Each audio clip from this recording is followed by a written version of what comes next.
این داستان از توی عروسی برادری قصه می کند که در روز جشن خانه‌دار شویش انجام یافت.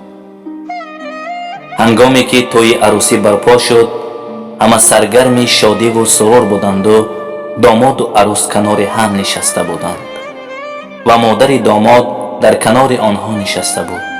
این هنگام عروس به گوش داماد با صدای پست گفت: با مادرت بگو از نزد ما دور شود، زیرا از او خوشم نمی آید.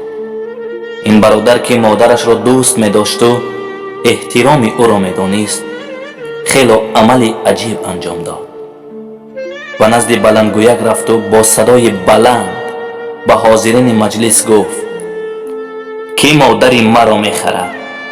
و این را 3 بار تکرار کرد. همه حیرت زده شدند و خاموش شدند که چرا چنین می گوید. در این هنگام داماد انگشترین ازدواج را از انگشتش بیرون کرد و گفت: من مادرم را می خرم، و رو به سوی عروس کرد و طلاقش را اعلام کرد و مادرش را برداشته برآمده رفت.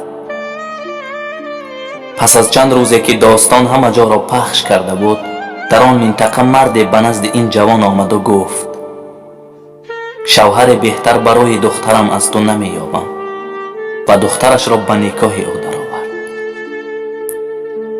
برادران و خواهران جان، اکنون به یاد آورید که پیامبر اکرم صلی الله علیه و سلم در مورد کسی که بیشترین حق را دارد گفتند: اول حق مادرت را ادا کن، باز حق مادرت را ادا کن و باز حق مادرت را ادا کن، سپس حق پدرت را.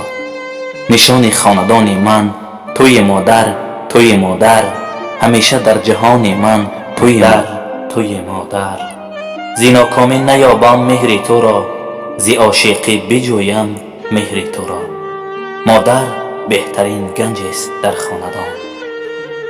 السلام علیکم و رحمت الله و برکاته.